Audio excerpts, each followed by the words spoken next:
여러분 안녕하십니까? 뉴스데스크 제주를 시작하겠습니다. 제주도가 제주 제2공항 정상 추진을 대선 공약에 반영해 주도록 각 정당의 요청에 논란이 일고 있습니다. 반대 시민단체에서는 도민 의견에 반하는 제2공항 추진을 철회하고 도민에게 사과하라고 촉구했습니다. 송원일 기자의 보도입니다. 제주도가 각 정당 대선 후보들에게 전달한 제주 미래과제와 추진 전략 자료집입니다. 대선 공약에 반영해달라며 40개 핵심 과제와 78개 세부 과제를 담았습니다. 이 가운데 섬의 한계를 뛰어넘는 인프라 확충 과제로 제주 제2공항 정상 추진이 제시됐습니다. 현재 제주공항 이용객이 한계치인 수용 능력의 98.6%를 기록하고 결항과 지연 등 비정상 운항률도 15%에 이른다며 제2공항이 필요하다는 겁니다. 제주도는 이에 따라 제주 제2공항 기본계획을 조기에 확정해 최대한 빠른 기간 안에 개항할 수 있도록 대선 후보들에게 건의했습니다.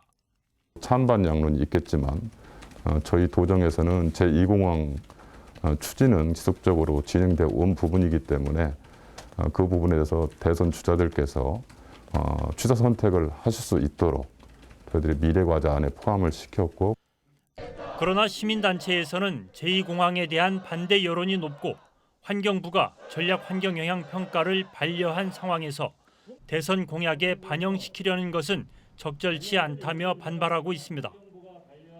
특히 제주의 자연 생태계를 보호하기 위해 환경보전기여금을 도입하겠다는 제주도가 관광객을 더 늘려 환경 부담을 가중시키는 제2공항을 추진하는 것은 몰상식하다고 비판했습니다.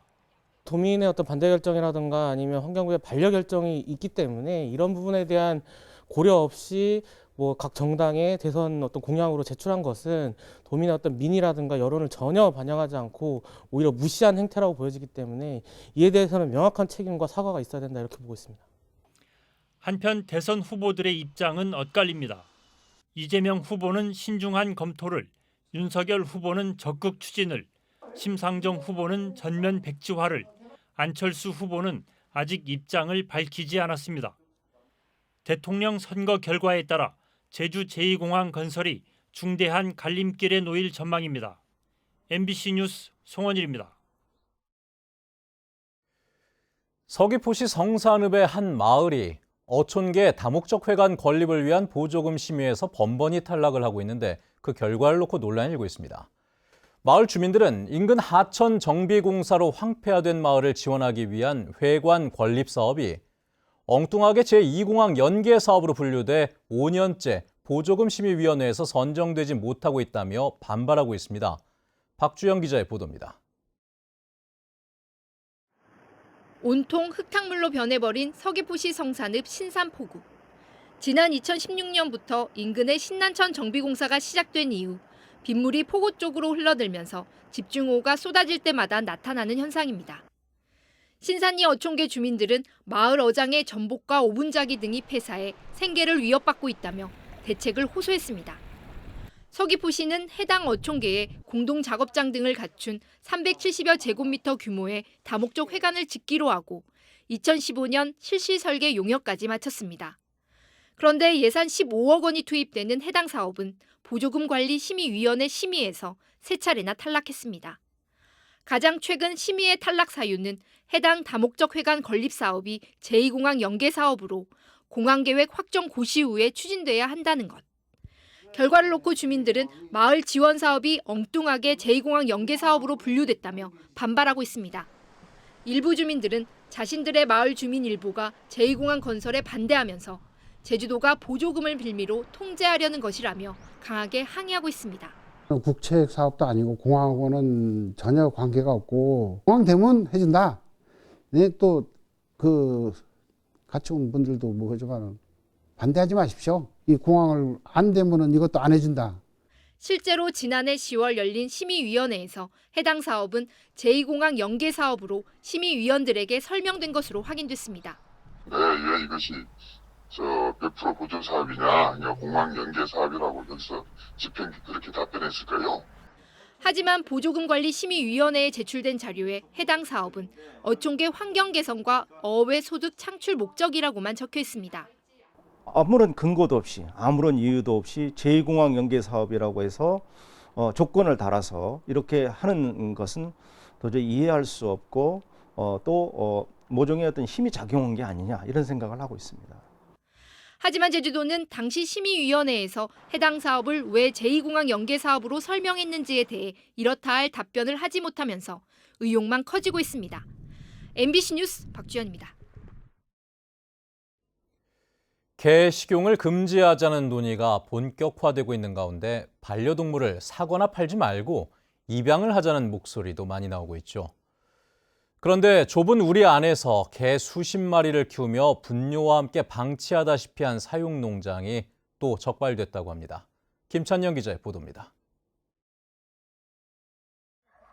제주시 중산간에 있는 한 농장. 철제 우리마다 어린 개들이 한두 마리씩 갇혀 있습니다. 먹이통 주변까지 배설물이 쌓였고 몸통도 분뇨로 범벅입니다. 사람을 하나 데리고 썼었는데 그래서 몇 달 전에 그냥 보내드리고 내가 감기 있다고 허리 다치고 이래가지고. 제주시와 동물보호단체가 현장을 확인한 결과 불법 도축 정황은 파악되지 않았습니다. 하지만 사육 환경이 열악해 일부 사육견은 피부병이 번져 보호 조치가 이루어졌고 제주시는 환경 개선 시설 명령을 내리기로 했습니다. 사육 환경이 조금 비위생적이라 가지고 이거에 대해서 이제 시설 위생 환경 개선 조치를 행정명령으로 내릴 예정입니다. 제주에서는 지난해에도 개 사육 농장 3곳이 동물학대와 불법 도축 등으로 형사 고발됐습니다. 동물보호단체는 제주 지역 사육시설 대부분이 열악한 사육 환경에 방치돼 있다고 우려했습니다. 환경적인 문제, 인허가의 문제가 여러 가지가 불법적인 상황들이 너무나 많습니다. 지금 뭐 동물학대는 물론이고 그 제주도에 지금 이런 곳들이 뭐 관광객으로 오시는 분들은 잘 모르세요. 정부가 개 식용금지 추진을 검토 중인 가운데 불법 개 사육장 제보와 적발이 이어지면서 제주도는 도내 사육시설 60여 곳과 식당 등 관련 시설 전체에 대해 앞으로 6개월 동안 전수조사를 할 계획입니다. MBC 뉴스 김찬현입니다.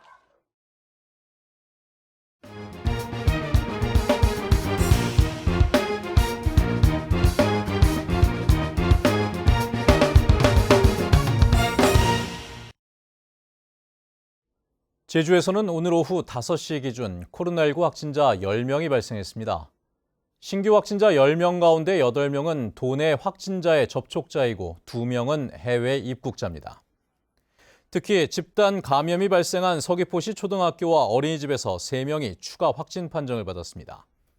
또 제주 방문객 1명과 해외 입국자 2명 등 3명이 오미크론 변이 판정을 받아 제주 지역 오미크론 확진자는 15명으로 늘었습니다. 다음은 희망 2022 나눔 캠페인 성금을 보내주신 분들입니다. 설빙 제주 아라점 대표 오정은 씨가 50만 원, 한백프라자 최수정 대표 30만 원, 제주 남원 동부새마을금고에서 31만 1,020원을 보내주셨습니다. 성금을 맡겨주실 분은 이달 말까지 제주사회복지 공동모금회로 문의하시거나 화면에 제주은행이나 농협계좌로 보내주시면 됩니다. 고맙습니다. 오늘 새벽 3시 반쯤 서귀포 남쪽 83km 해상에서 몽골 선적 1,300톤급 화물선 A호와 여수 선적 60톤급 쌍끌이 저인망 어선 B호가 충돌했습니다. 이 사고로 어선 B호가 침수됐지만 선원 8명은 같은 선단선에 구조돼 인명피해는 없었습니다. 해경은 사고 어선을 서귀포항으로 이해인해 정확한 사고 원인과 경위를 조사할 계획입니다. 오늘 오후 1시 반쯤 제주시 한림읍의 한 양돈장에서 불이 나 돈사 외벽 일부와 악취 제거기 한 대를 태워 1,300여만 원의 재산 피해가 났지만 인명피해는 없었습니다. 경찰과 소방당국은 양돈장 외부에서 악취 제거기를 설치하기 위해 용접 작업을 하던 중 불티가 기계 내부에 번져 불이 난 것으로 보고 정확한 화재 원인을 조사하고 있습니다. 코로나19 장기화에 배달업이 성행하면서 오토바이 등 이륜차 교통법규 위반 행위가 크게 늘었습니다. 제주경찰청이 지난해 10월부터 석 달 동안 실시한 이륜차 일제 단속에 적발된 교통법규 위반 행위는 2,076건으로 재작년 같은 기간보다 1,200여 건 급증했습니다. 유형별로는 안전모 미착용이 829건으로 가장 많았고 신호 위반 424건, 보도통행 302건 등입니다. 또 이륜차 교통사고도 445건으로 36% 증가했습니다. 제주 시내 도로에서 발생한 차량 보복 운전 영상이 인터넷에서 회자되고 있습니다.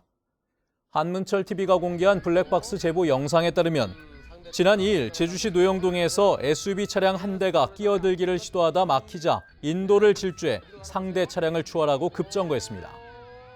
피해 차량의 운전자는 옆 차선에 차량이 있었다면 사고로 이어졌을 것이라며 상대방을 보복 운전으로 경찰에 신고했다고 밝혔습니다.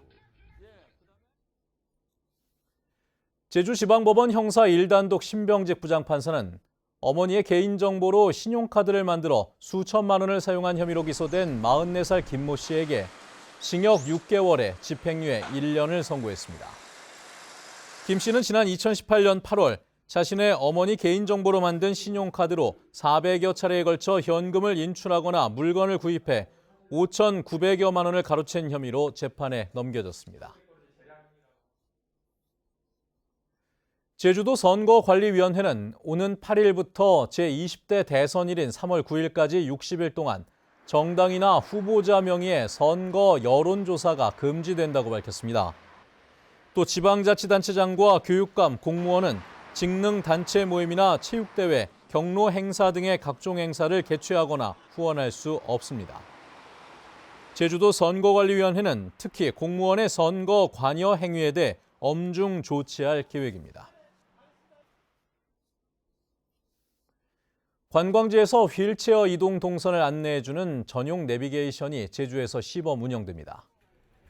전용 내비게이션인 휠 내비길은 도내 관광지 30곳을 여행할 때 휠체어가 다닐 수 있는 길과 경사도, 장애물 등을 안내해주는 스마트폰 전용 앱입니다.